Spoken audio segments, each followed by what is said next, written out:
Welcome, ladies and gentlemen, to the Accent Training Podcast. My name is Pat. I'm your personal American accent coach, and this today is episode number 3 of a brief little series about stopping T to control your intonation. If you have not listened to parts 1 and 2, I recommend listening to parts 1 and 2. If you don't have time to listen to parts 1 and 2, at least listen to part 1 so that you've got a little bit more context. And if you do not want to do that, then I will just make you aware of the fact that you're not listening to your accent coach, so you're not going to get the full benefits from today's exercise. But if you don't want to listen to my advice, you don't care anyway, so whatever. Well, that brings me to my exercise for today, idiomatic expressions. You want to listen to these 4 idiomatic expressions. You want to write each of them down, either on your phone, on a piece of paper, or as graffiti on the side of a wall, whatever. Write them down. Next, you want to come up with an original phrase for each idiomatic expression that I discuss. Each idiomatic expression, one original phrase. After that, you want to pick at least one of those original phrases and apply it to your daily life. This is a task that I give my students, and the students who complete this task regularly see the most results. Why does that happen? It happens because they are applying new sounds with new phrases, and they push their English skills 1% further every single time that they do that. So, follow the instructions that I just gave. Write them down, come up with an original phrase for each, and then use one of those phrases in your daily life. And I can 100% guarantee that you will enhance your spoken English abilities. So, idiomatic expression number 1. Won't tell a soul. Won't tell a soul. Won't tell a soul. Does this imply that someone is some sort of medium? That they talk to spirits and souls? Not quite. It's actually a promise to keep a secret. This is saying, you told me a secret, and I'm not going to tell it to anybody else. I won't tell a soul about your problem. I swear.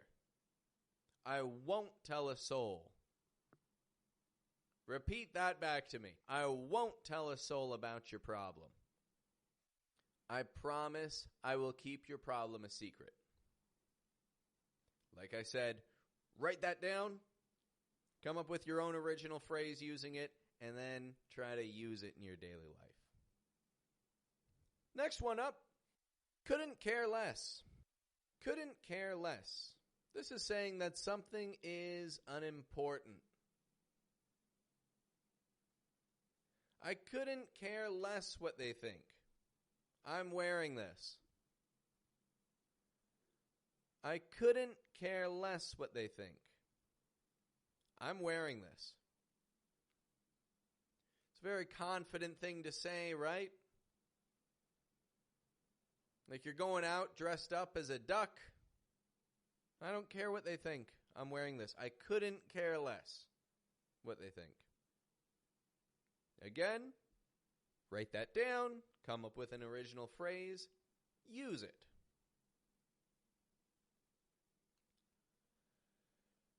Now, a quick thing about couldn't care less. I was talking with a buddy of mine about this idiom. And he asked me, hey, Pat, have you ever noticed how people will say, I could care less? I could care less? And it's weird. It's something that people will say. They'll say, oh, I could care less about that. I could care less about that. Never made sense to me. It's like if you could care less, then that means that you do care about it. To some degree, if you couldn't care less, then it's the last thing that you care about. It's the least important thing to you. It's always confused me of why people will use those interchangeably. I couldn't care less. I could care less.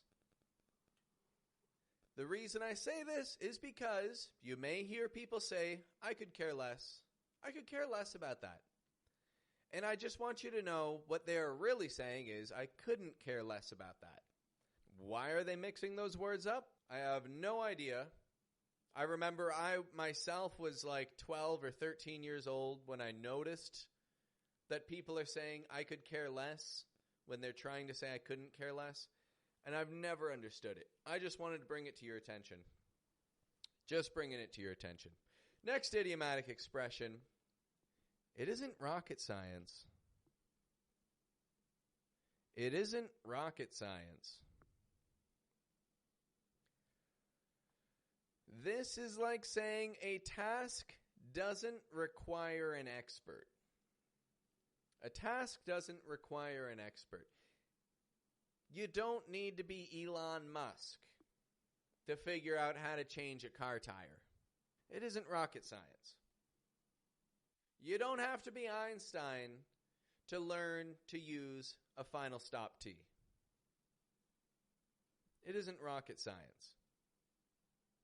It's like saying you don't need to be a genius, you don't need to be an expert, you can do this. It isn't rocket science. Again, write that idiomatic expression down and use it, my friend. And the final idiomatic expression that we have here is don't get bent out of shape. Don't get bent out of shape. This phrase means don't get upset about this. Don't get upset. Don't get bent out of shape about losing. We'll win next time. Repeat that phrase back to me. Don't get bent out of shape about losing. Don't get upset. Don't get bent out of shape about losing. We'll win next time. Very good, my friend. Very good. There are a plethora of idiomatic expressions that could use this, but these four are some pretty common ones that I've picked that I think would apply to most daily situations. If you follow the steps that I provided, then I'm not telling you that you're going to do this perfectly the first time that you try it. In fact, you're probably going to make mistakes. You're probably going to fail the first time that you try it. But you're failing upwards. Your failure will lead to improvement. It will lead to better results in the future. Don't get bent out of shape about making mistakes. If you want to succeed learning American intonation, learning to use the American accent, those are the steps to success. And this brings me to wrapping things up for today, my friends. This has been a nice little mini-series. You want to know a secret? I recorded it all in one sitting. All 3 of these episodes, part 1, 2, and 3. I haven't gotten up out of my seat in the last hour and a half. I did it all just for you. Nobody else. Just you listening.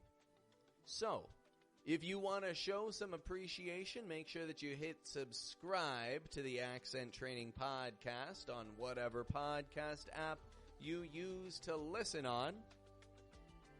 Most of you are listening on Spotify.